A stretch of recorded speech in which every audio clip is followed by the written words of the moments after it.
اچھا اس میں یہ چیز آ سکتی ہے کہ بھئی وہ تو رسول تھے، انہوں نے تو ہمت کی، اب تو ہو نہیں سکتا، ان کے دور میں تو صرف ابو جہل تھا، 2 ہاتھ تھے 2 پاؤں تھے، ہمارے دور میں امریکہ ہے جو 50,000 فٹ سے بمباری کرتا ہے، اس کے پاس تو گائیڈڈ میزائل ہیں، نہ معلوم کیا ہے، بہت کچھ ہے، ہم کیا کر سکتے ہیں؟ ہم تو کچھ نہیں کر سکتے۔ تو نبی صلی اللہ علیہ وسلم نے پیشن گوئیاں فرمائی ہیں کہ قیامت سے پہلے کل روئے عرضی پر اللہ کا دین غالب ہونا ہے۔ بہت سی حدیثیں، کوئی گھر باقی نہیں بچے گا، اینٹ گارے کا بنا ہوا ہو، خیمہ ہو، کوئی پختہ مکان ہو، مگر اس میں اللہ اسلام کو داخل کر کے چھوڑے گا، گھر والے کی عزت کے ساتھ یا گھر والے کو ذلیل کر کے، یعنی صرف کل میں پڑھنے کے لیے نہیں، پوری اتھارٹی کے ساتھ داخل ہوگا۔ اصل میں یہی وہ ساری حدیثیں ہیں نا جن کو سامنے رکھ کر اقبال نے ہماری زبان اردو میں وہ اپنی جذبات کا اظہار کیا ہے کہ آسماں ہوگا سحر کے نور سے آئینہ پوش، اور ظلمت رات کی سیما پا ہو جائے گی، پھر دلوں کو یاد آ جائے گا پیغام سجود، پھر جبیں خاک حرم سے آشنا ہو جائے گی، آنکھ جو کچھ دیکھتی ہے لب پہ آ سکتا نہیں، میں وہ حیرت ہوں کہ دنیا کیا سے کیا ہو جائے گی، شب گریزاں ہوگی آخر جلوہ خورشید سے، یہ جہاں معمور ہوگا نغمہ توحید سے۔ تو فرشتے آ کے کریں گے، ہوگا تو ٹھیک، یہ تو حضور کی پیشن گوئیاں ہیں، ہوگا لازمی ہوگا۔ قرآن سے بھی اشارہ نکلتا ہے کہ حضور عالمی رسول تھے، اور حضور کا مشن اگر یہ ہے عدل قائم کرنا تو پورے عالم پر وہ عدل قائم ہونا ہے، رحمت للعالمین۔ سب سے بڑی رحمت کیا ہے؟ انصاف ہو، تو پوری دنیا پہ ہونا ہے، لیکن وہ کریں گے امتی، امتیوں نے کرنا ہے۔ اور کون سے امتی؟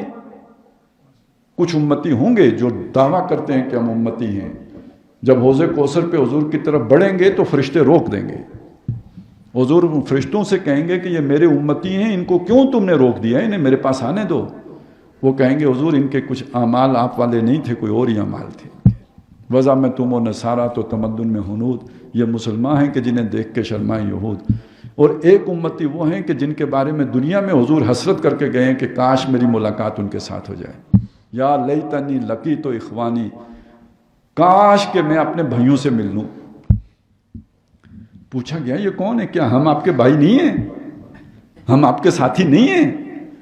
فرمایا نہیں، میں ان کی بات کر رہا ہوں جو تمہارے بعد آئیں گے، وہ مجھے اپنے درمیان نہیں پائیں گے، تم نے تو مجھے اپنے پاس پایا ہے نا، میری صحبت سے فیض یاب ہوئے ہو۔ ابھی وہ بھائی کہہ رہے تھے نا کہ بھئی حضور نے تزکیہ کیا، انہیں میں نہیں ملوں گا، وہ اللہ کی کتاب کو 2 کاٹھیوں کے درمیان پائیں گے، وہ پیغام جو میں لے کے آیا ہوں وہ پیغام ان کے پاس پہنچے گا، میں نہیں پہنچوں گا۔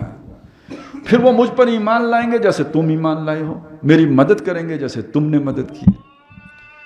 اب یہ جو مدد ہے کس معاملے میں، کس مشن میں، کس مقصد میں؟ وہ جو محمد الرسول اللہ کا مقصد بعثت ہے۔ اب آپ کی قیادت میں نہیں، آپ کی دی ہوئی رہنمائی کے ساتھ اس کی طرف جو پیش قدمی کریں گے، یہ وہ بھائی ہیں کہ جن سے حضور دنیا میں ملاقات کی خواہش دل میں لے کے گئے ہیں۔ اب آپ سوچیں کہ جب حوض کوثر پر یہ سامنے آئیں گے تو کس طرح بڑھ کے حضور ان کا استقبال کریں گے۔ اور یہ چانس کس کے پاس تھا؟ صحابہ کے پاس تو نہیں ہے یہ، وہ انہوں نے تو حضور کو اپنے درمیان پایا ہے۔ بلکہ مجھے وہ حدیث بھی یاد آ رہی ہے جس میں حضور نے صحابہ سے پوچھا کہ عجب الایمان، بہترین، شاندار، پیارا، دلارا ایمان کس کا ہے؟ تو صحابہ نے کہا کہ فرشتوں کا۔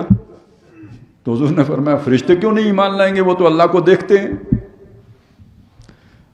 تو پھر انہوں نے کہا کہ نبیوں کا۔ تو حضور نے فرمایا نبی کیوں نہیں ایمان لائیں گے، ان کے پاس تو فرشتہ آتا ہے۔ بھئی ایمان غیب کو کہتے ہیں نا، جب غیب والے سے ملاقات ہو گئی تو اب کیا مسئلہ بیچ میں رہا؟ وہ تو کیوں نہیں لائیں گے، وہ تو ان کے پاس تو فرشتہ آتے ہیں۔ اب انہوں نے ذرا تھوڑا جھجک کے کہا کہ ہمارا۔